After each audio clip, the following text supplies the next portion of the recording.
নমস্কাৰ ছাত্ৰ-ছাত্ৰীসকল, মই তুলিকা শৰ্মা তোমালোক আটাইকে গণিতৰ এই কক্ষাৰ ক্লাছলৈ স্বাগতম জনাইছো। আজি আমি তোমালোকৰ পাঠ্যপুথিৰ অষ্টম অধ্যায় অংকন পাঠটিৰ আন এটি অংক আৰম্ভ কৰিবলৈ ওলাইছো। এই অংকটিত কি আছে আমি চাওঁ আহা। এটা বৰ্গ আৰু এটা আয়তৰ ঘূৰ্ণনৰ কথা কোৱা হৈছে। ইয়াতে কি কৈছে এটা বৰ্গ এ বি চি ডি লোৱা হৈছে। এতিয়া বৰ্গটো আমি ঘূৰাই চাইছো। কি কৰিছো এইটো আমি অকণমান এনেকৈ ঘূৰাই দিছো। এ পজিশনটো ইয়ালৈ আহিছে, তাৰপিছত বি টো এনেকৈ গৈছে, চি টো এনেকুৱা হৈছে, ডি টো এনেকুৱা হৈছে।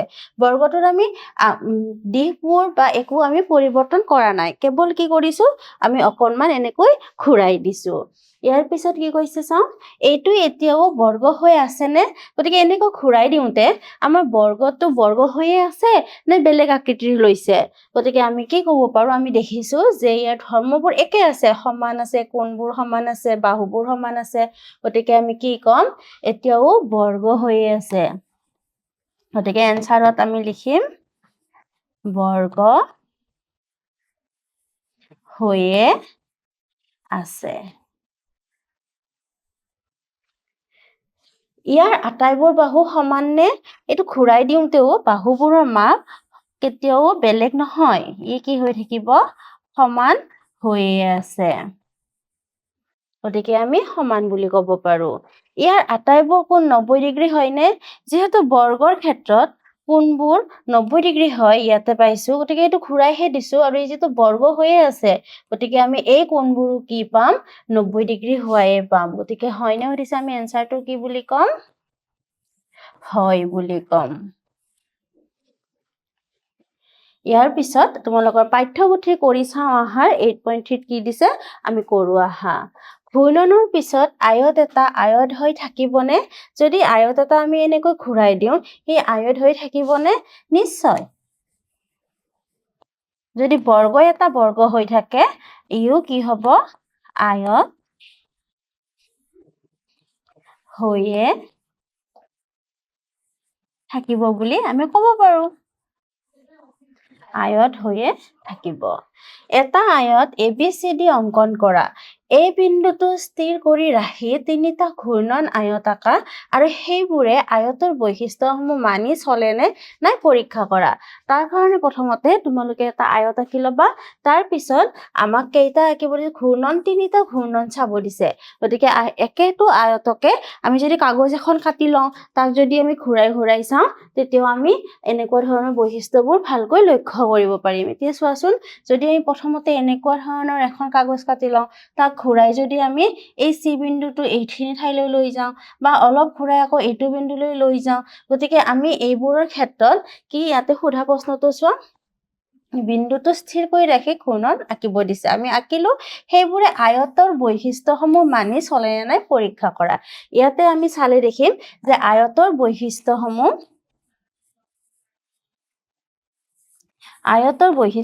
একে থাকে, বা আয়তৰ বৈশিষ্ট্যসমূহ প্ৰতিটো স্থানতে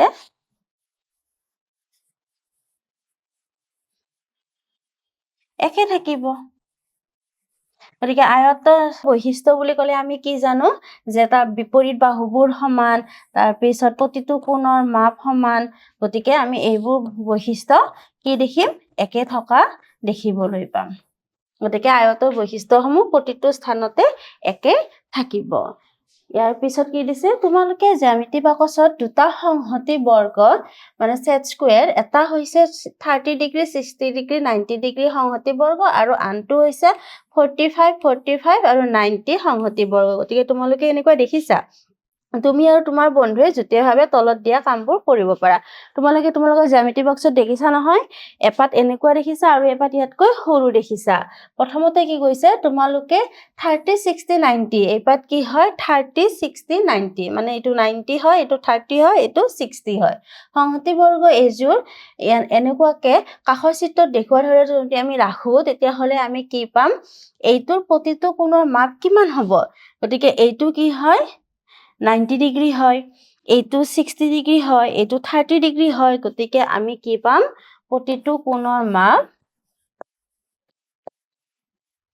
প্ৰতিটো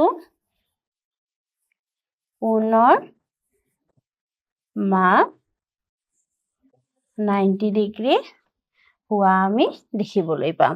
এইটো 90 ডিগ্ৰী হয়, এইটো সেইদৰে 60 আৰু 30 লগালে আমি কিমান দেখিব পাম? 90 ডিগ্ৰী দেখিব পাম। এইটোৰ বিপৰীত বাহুবোৰৰ জোখ কিমান? গতিকে একেপাত ত্ৰিকোণীয় যিহেতু হ'ব, এইটো বাহু আৰু এইটো বাহু কি হ'ব? সমান হ'ব। এইটো বাহু আৰু এইটো বাহু কি হ'ব? সমান হ'ব। গতিকে আমি কি ক'ব পাৰো? বিপৰীত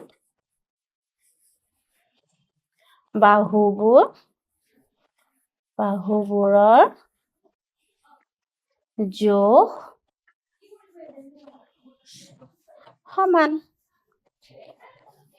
গতিকে আমি এনেকৈ ক'ব পাৰো। গঠন হোৱা চতুৰ্ভুজটোৰ নাম কি? তুমি ক'ব পাৰিবানে?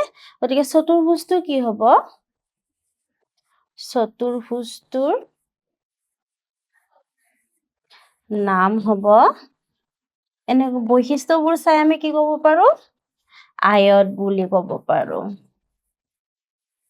এতিয়া তোমালোকে জানা আয়তৰ বিপৰীত বাহুবোৰ সমান হয় আৰু প্ৰতিটো কোণৰ মাপ 90 ডিগ্ৰী হয়। গতিকে এই চতুৰ্ভুজটোক আমি কি বুলি ক'ব পাৰিম? এটা আয়ত বুলি ক'ব পাৰিম। এইটোৰ আন কি ধৰ্ম বিচাৰি পাইছা? আমি ইয়াতে দেখিলো যে চতুৰ্ভুজটোৰ বিপৰীত বাহুবোৰ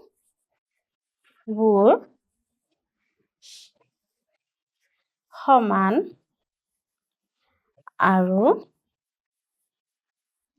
প্ৰতিটো কোণৰ মাপ 90 ডিগ্ৰী আৰু কি দেখিব পাইছো যে অন্য ধৰ্ম বুলি ক'লে আমি কি ধৰ্ম বা বৈশিষ্ট্য আমি কি ক'ব লাগিব? বিপৰীত বাহুবোৰ সমান্তৰাল আৰু যিকোনো দুটা কোণৰ সমষ্টিও কি হয়? 180 ডিগ্ৰী হয়। আমি এনেকৈও ক'ব পাৰো। যদি তুমি 45, 45, 90 সংহতি বৰ্গ এযোৰ এনেকৈ লোৱা, তেতিয়াহ'লে চতুৰ্ভুজটোৰ ক্ষেত্ৰত কি পাবা? তুমি মন কৰিছানে যে এইটোৰ সকলোবোৰ বাহু সমান? গতিকে আমি যদি চাওঁ যিহেতু সংহতি 45, 45 ডিগ্ৰী মানে এইটো বাহু সমান।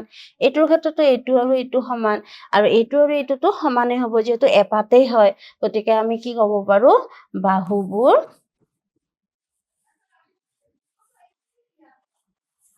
সমান বুলি ক'ব পাৰো। বাহুবোৰ সমান বুলি ক'ব পাৰো। এইটোৰ কোণবোৰৰ বিষয়ে তুমি কি ক'বা? আমি এইটো জানো এইটো 90 ডিগ্ৰী, এইটো 90 ডিগ্ৰী, এইটো 45 ডিগ্ৰী, এইটো 45 ডিগ্ৰী, গতিকে কি হ'ব? 90 ডিগ্ৰী। এইটো 45, এইটো 45, গতিকে কি হ'ব? এইবোৰ 90 ডিগ্ৰী হ'ব। গতিকে আমি ক'ব পাৰো প্ৰতিটো কোণৰ মাপ 90 ডিগ্ৰী। আমি এনেকৈ ক'ব পাৰো। তুমি এই চতুৰ্ভুজটোৰ নাম কি দিবা? গতিকে কি নাম দিম আমি? বৰ্গ বুলি আমি নাম দিব পাৰো। এই চতুৰ্ভুজটোৰ কিছুমান ধৰ্মৰ বিষয়ে ক'ব পাৰিবানে? এই চতুৰ্ভুজটোৰ কি হ'ব? আমি গমেই পালো। বিপৰীত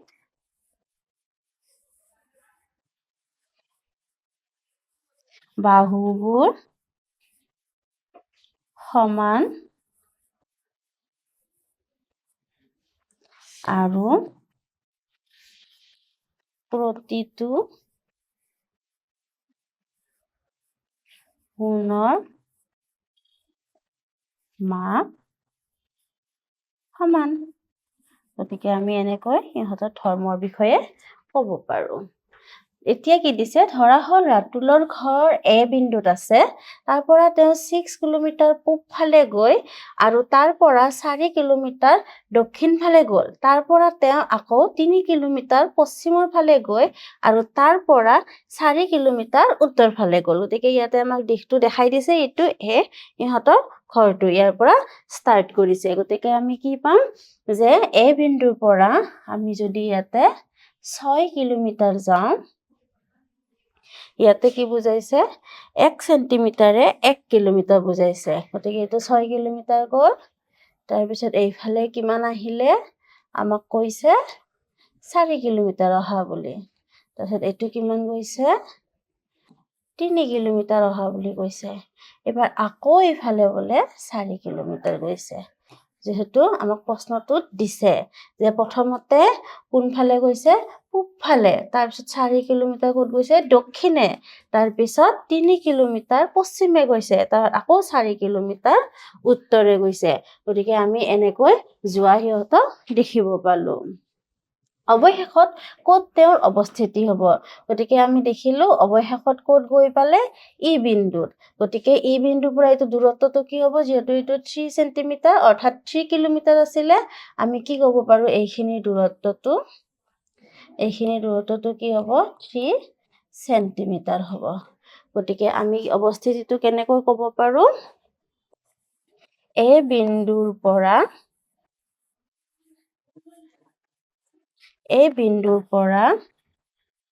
3 কিলোমিটাৰ দূৰত পূব ফালে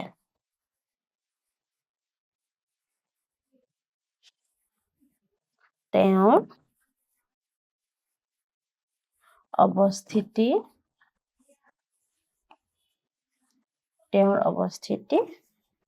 হ'ব গতিকে আমি উত্তৰটো এনেকৈ লিখিব পাৰো তেওঁ গতি কৰা চতুৰ্ভুজটোৰ আকৃতিটো কি হ'ব ইয়াতে চোৱা এইটো বাহু আৰু এইটো বাহু সমান এইটো আৰু এইটো সমান গতিকে আমি কি দেখিছো এইটো কি হ'ব চতুৰ্ভুজটো এটা আয়ত হ'ব এই ক্ষেত্ৰত 3 কিলোমিটাৰৰ ঠাইত যদি 4 কিলোমিটাৰ হ'লহেঁতেন এইটো যদি 3 ঠাইত 4 হ'লহেঁতেন তেতিয়াহ'লে আকৃতিটো কি হ'লহেঁতেন তেতিয়া আমাৰ এই চাৰিওটা বাহুৱে কি হ'লহেঁতেন সমান হ'লহেঁতেন তেতিয়া আকৃতিটো নতুন আকৃতিটো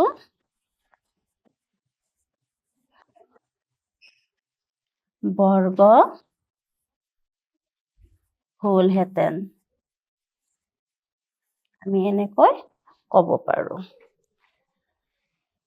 বৰ্গ আৰু আয়তৰ অংকনৰ বিষয়ে এবাৰ আমি চাম এতিয়া বৰ্গ আৰু আয়ত অংকন কৰো আহা কেনেকৈ অংকন কৰিম 5 সেন্টিমিটাৰ দৈৰ্ঘ্যৰ বাহু বিশিষ্ট এটা ABCD বৰ্গ প্ৰথমতে আমি অংকন কৰিব চাম কেনেকৈ অংকন কৰো এতিয়া আমি চাওঁ আহা ইয়াতে প্ৰথম স্তৰত কি দিছে স্কেলৰ সহায়ত 5 সেন্টিমিটাৰ দৈৰ্ঘ্যৰ আমি এনেকৈ এডাল ৰেখাখণ্ড আঁকি লৈছো তাৰ পিছত ইয়াৰে এ বিন্দুত আমি কোণমান যন্ত্ৰটো এনেকৈ স্থাপন কৰিম যাতে এই বিন্দুটো মিলি থাকে আৰু এবি ৰেখাৰ উপৰিকৈ হোৱাকৈ আমি এটা বিন্দু ইয়াতে চিনাক্ত কৰিছো তাৰ পিছত আমি বিন্দুটো আৰু এইটো লগাই দিম যিটো আমি এডাল লম্ব পাম তাৰ পিছত আমি কি কৰিব পাৰো স্কেলৰ সহায়ত এবি লম্বৰ ওপৰত এটা বিন্দু দি চিনাক্ত কৰিব পাৰো যাতে এডি 5 সেন্টিমিটাৰ হয় আৰু এটা পদ্ধতি আছে হেতু পদ্ধতি আমি কি কৰিব পাৰো এনেকৈ আমি কম্পাসটো ব্যৱহাৰ কৰি 5 সেন্টিমিটাৰ জোখৰ এটা বৃত্ত চাপ আঁকিও আমি ইয়াৰ জোখটো ল'ব পাৰো ইয়াতে কৈছে আমি ইহঁতৰ মাজৰ দূৰত্বটো কম্পাসৰ সহায়তো এনেকৈ উলিয়াব পাৰো তাৰ পিছত আমি কি কৰিব পাৰো স্তৰটোত দেখুৱাৰ দৰে আগৰটোৰ দৰে আমি বি বিন্দুটো এডাল লম্ব অংকন কৰিব পাৰো তাৰ পিছত 3 নম্বৰ স্তৰত দেখুৱাৰ দৰে আমি কম্পাসৰ জোখটো একে ৰাখি বি বিন্দুত কম্পাসৰ জোঙামূৰটো ৰাখি আমি লম্বডালৰ ওপৰত এটা সি বিন্দু চিনাক্ত কৰিব পাৰো য'ত BC কি হ'ব 5 সেন্টিমিটাৰ হ'ব গতিকে স্কেলৰ সহায়ত CD যেতিয়া আমি সংযোগ কৰিম তেতিয়া কি পাবা 5 সেন্টিমিটাৰ দৈৰ্ঘ্যৰ এটা বাহু পাবা আৰু গোটেই চতুৰ্ভুজটো কি হ'ব ABCD বৰ্গ হৈ যাব আৰু ইয়াতে কি সুধিছে এই CD 5 সেন্টিমিটাৰ হ'বনে আমি উত্তৰত কি ক'ব পাৰো হ'ব কাৰণ এই দুটা যিহেতু লম্ব ইহঁতৰ মাজৰ দূৰত্বটো যদি 5 সেন্টিমিটাৰ ইয়াতে হয় ইয়াতো কি হ'ব 5 সেন্টিমিটাৰে হ'ব ডি কোণটো 90 ডিগ্ৰী হ'বনে আমি এনসাৰত ক'ব পাৰিম ডি কোণটো 90 ডিগ্ৰী হ'ব সি 90 ডিগ্ৰী হ'বনে সিও আমি কি ক'ব পাৰো 90 ডিগ্ৰী হ'ব বুলি ক'ব পাৰো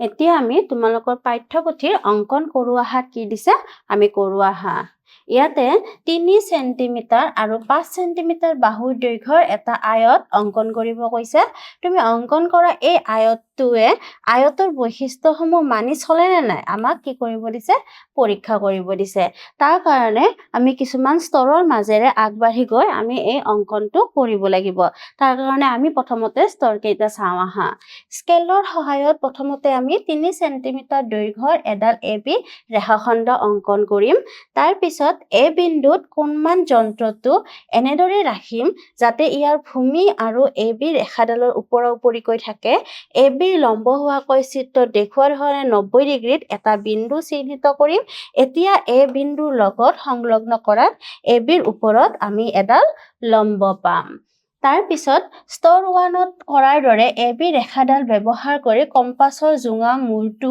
আৰু পেন্সিলডালৰ আগটো এনেদৰে মিলাম যাতে হিহঁতৰ মাজৰ দূৰত্ব 5 সেন্টিমিটাৰ হয় আৰু তাৰ পাছত কম্পাছৰ জোঙা এই বিন্দুৰ ওপৰত ৰাখি এবিৰ লম্বডালৰ ওপৰত এটা বৃত্তচাপ আমি দি লম আৰু এই বৃত্তচাপটোৱে লম্বডালক ডি বিন্দুত কাটিব যাতে এডি কি পোৱা যায় 5 সেন্টিমিটাৰ পোৱা যায় সেইদৰে আমি স্তৰটোত দেখুওৱাৰ দৰে বি বিন্দুটো এবিৰ ওপৰত আৰু আন এডাল লম্ব অঙ্কন কৰি লম আগৰটোৰ দৰে একেই হ'ব স্তৰ 3 দেখুওৱাৰ দৰে কম্পাছৰ জোঙা মূৰটো আমি আকৌ বি বিন্দুত ৰাখি কম্পাছৰ জোঙা মূৰটো ব্যৱহাৰ কৰি আমি কি কৰিম লম্বডালৰ ওপৰত আৰু এটা সি বিন্দু চিহ্নিত কৰিম য'ত আমি বিসি 5 সেন্টিমিটাৰ পাম এতিয়া আমি অঙ্কন কৰো আহা তাৰ কাৰণে প্ৰথমতে আমি কি কৰিম 3 সেন্টিমিটাৰৰ এডাল আমি ৰেখাখণ্ড আঁকি ল'ম এয়া আমাৰ 3 সেন্টিমিটাৰ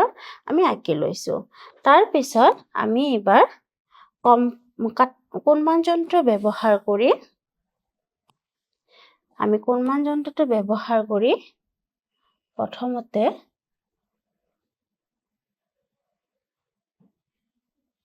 ইয়াতে এটা আমি বিন্দু দিলাম 90 ডিগ্ৰীত পৰাকৈ আমি এটা বিন্দু দিম তাৰ পিছত আমি এই কোণমান যন্ত্ৰটো ব্যৱহাৰ কৰি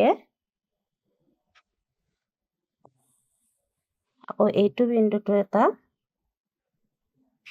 90 ডিগ্ৰী হোৱাকৈ আমি ডট দিলাম তাৰপিছত কোণমান যন্ত্ৰটো আঁতৰাই লম এতিয়া আমি ইয়াতে দুডাল ৰেখাখণ্ড অঙ্কন কৰিম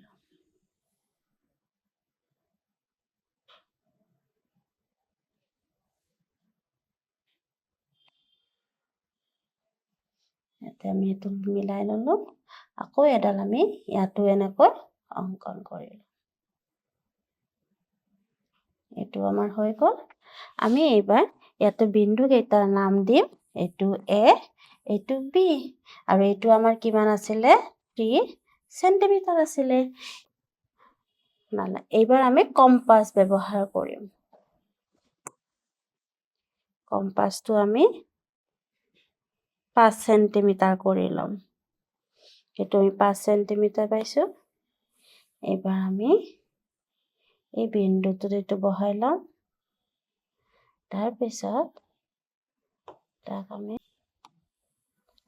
এনেকৈ ঘূৰাই লম এবাৰ আমি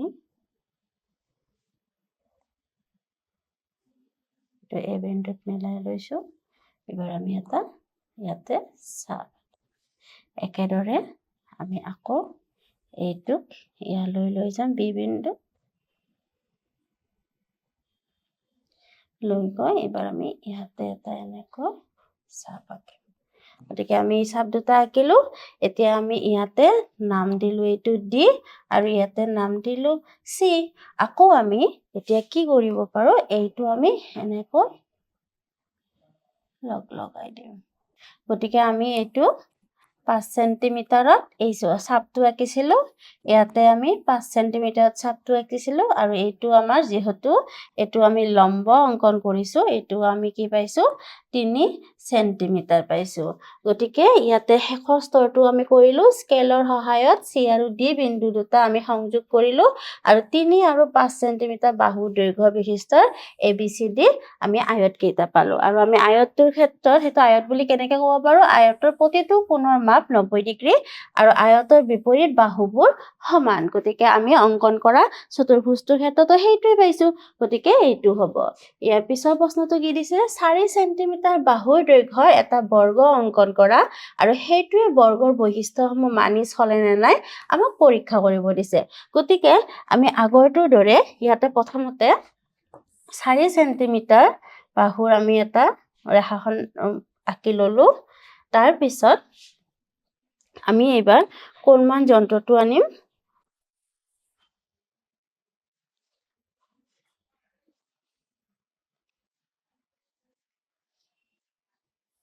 কোণমান যন্ত্ৰটো ইয়াতে আমি মিলাই লম এইবাৰ আমি ইয়াতে 90 ডিগ্ৰীত এটা ডট দিম আকৌ কোণমান যন্ত্ৰটো আমি এইটো বিন্দুলৈ লৈ যাম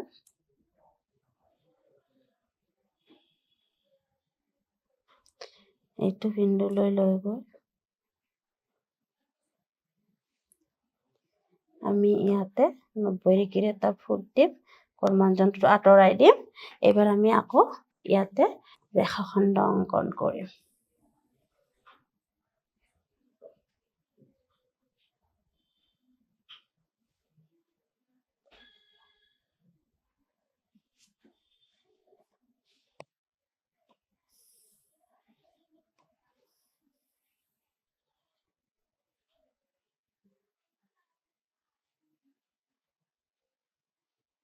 ইয়াতে আমি ৰেখাখণ্ড অঙ্কন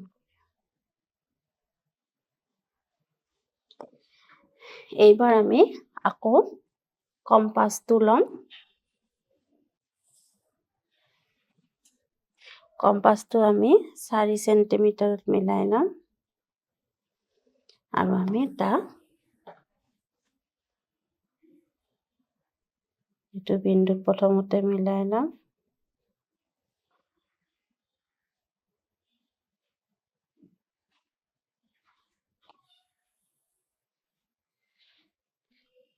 এনেকৈ লম আমি এইটো বিন্দুটোত মিলাই লম লৈ আমি এইটো চাপ এটা আঁকিম ঠিক সেইদৰে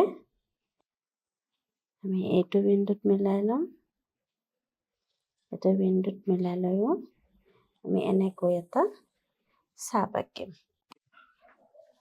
তাৰ পিছত আমি আকৌ এটা ৰেখাখণ্ড এই দুটা বিন্দু আমি লগাই দিম গতিকে আমি দেখিলো এটুক যদি আমি A দিও এটুক যদি B দিও তেতিয়া হলে আমি এটুক কি দিম D বিন্দু দিম এটুক C বিন্দু দিম আৰু এটু আমি ইয়াতে লম্ব আঁকিলো গতিকে পদ্ধতিটো একে হয় গতিকে স্তৰটো পুৰ আমি কেনেকৈ লিখো হা স্কেলৰ সহায়ত 4 সেন্টিমিটাৰ দৈৰ্ঘ্যৰ এডাল AB ৰেখাখণ্ড প্ৰথমতে আমি অঙ্কন কৰিছো তাৰপিছত A বিন্দুটোত কোণমান যন্ত্ৰটো লৈ আমি কি কৰিছো ভূমি AB হিচাপে লৈ আমি তাৰ ওপৰত 90 ডিগ্ৰীটো চিন দি এই বিন্দু সংলগ্ন কৰি আমি কি আঁকিছো এডাল লম্ব আঁকিছো তাৰ পিছত স্তৰ 1ত দেখুৱাৰ দৰে আমি আকৌ পেন্সিলৰ মূৰটো দি কি কৰিছো 4 সেন্টিমিটাৰ দৈৰ্ঘ্যত এটা কম্পাসৰ জোঙা মূৰ দি তাৰ এটা বৃত্তচাপ আমি আঁকিছো আৰু তাক আমি D বিন্দু নাম দিছো যাতে AD টো কি হয় 4 সেন্টিমিটাৰ হয় ঠিক সেইদৰে স্তৰটোত দেখুৱাৰ দৰে B বিন্দুত AB ৰ ওপৰত আন এটা লম্ব অঙ্কন কৰা হৈছে আৰু স্তৰত হিট কৰাৰ দৰে কম্পাসৰ সহায়ত আমি B বিন্দুৰ এটা 4 সেন্টিমিটাৰ দূৰত্বত C বিন্দু চিহ্নিত কৰিছো আৰু যাতে BC টো 4 সেন্টিমিটাৰ হয় তাৰ পিছত আমি কি কৰিছো স্কেলৰ সহায়ত C আৰু D বিন্দু দুটা সংযোগ কৰি দিছো আৰু এইটো বাহু কিমান হৈছে 4 সেন্টিমিটাৰ হ'ব গতিকে ABCD আমি এটা কি পাইছো বৰ্গ পাইছো আৰু গতিকে বৈশিষ্ট্যসমূহ আমি কি ক'ব পাৰো বৰ্গৰ প্ৰতিটো কোণৰ মাপ আমি 90 ডিগ্ৰী হোৱাকৈ আঁকিছো আৰু বৰ্গৰ প্ৰতিটো বাহুৰ মাপ কি হৈছে সমান হৈছে গতিকে তোমালোকে নিশ্চয় বুজিব পাৰিছা তাৰ পিছত কি কৈছে চোৱা তোমালোকে এনেকুৱা এটা চতুৰ্ভুজ অঙ্কন কৰিব পাৰিবানে যাৰ প্ৰতিটো কোণ 90 ডিগ্ৰী কিন্তু বিপৰীত বাহুবোৰ সমান নহয় চেষ্টা কৰি চাব দিছে গতিকে আমি এইটো জানো যে কেতিয়াও আমি এইটো অঙ্কন কৰিব নোৱাৰো অৰ্থাৎ নোৱাৰি বুলি কম প্ৰতিটো কোণৰ মাপ যদি 90 ডিগ্ৰী হ'ব লাগে তেতিয়াহলে হয় বৰ্গ নহলে আয়ত হ'বই লাগিব যদি নহয় তেতিয়াহলে হেনেকুৱা চতুৰ্ভুজ এটা আমি অঙ্কন কৰিব নোৱাৰো তাৰ পিছত কৈছে তোমালোকে এনেকুৱা এটা চতুৰ্ভুজ অঙ্কন কৰিব পাৰিবানে যাৰ বাহুবোৰ সমান কিন্তু কোণবোৰ 90 ডিগ্ৰী নহয় নিশ্চয় পাৰিম ইয়াতে আমি কৈছো পাৰিম আৰু চতুৰ্ভুজটো কেনেকুৱা হ'ব ৰম্বাস হ'ব এতিয়া আমি যদি চাওঁ যে আমাক কৈছে প্ৰথমতে বাহুবোৰ সমান কিন্তু 90 ডিগ্ৰী নহয় গতিকে আমি এইটো যদি 3 সেন্টিমিটাৰ লওঁ ইফালেও যদি আমি 3 সেন্টিমিটাৰ লওঁ ইফালেও যদি 3 সেন্টিমিটাৰ লওঁ ঠিক সেইদৰে ইয়াতো যদি আমি 3 সেন্টিমিটাৰ লওঁ তেতিয়াহলে কি হ'ব এইটো আমি ৰম্বাস পালো কিন্তু আমি ইয়াতে দেখিছো যে এইটো 90 ডিগ্ৰী নহয় এইটো 90 ডিগ্ৰী নহয় এইটো 90 ডিগ্ৰী নহয় এইটো 90 ডিগ্ৰী নহয় কিন্তু বাহুবোৰ সমান হয় গতিকে এইটো ৰম্বাস আমি এনেকুৱা ধৰণৰ পাম গতিকে ইয়ালৈ তোমালোকে নিশ্চয় বুজিব পাৰিছা আজিলৈ এইখিনি ধন্যবাদ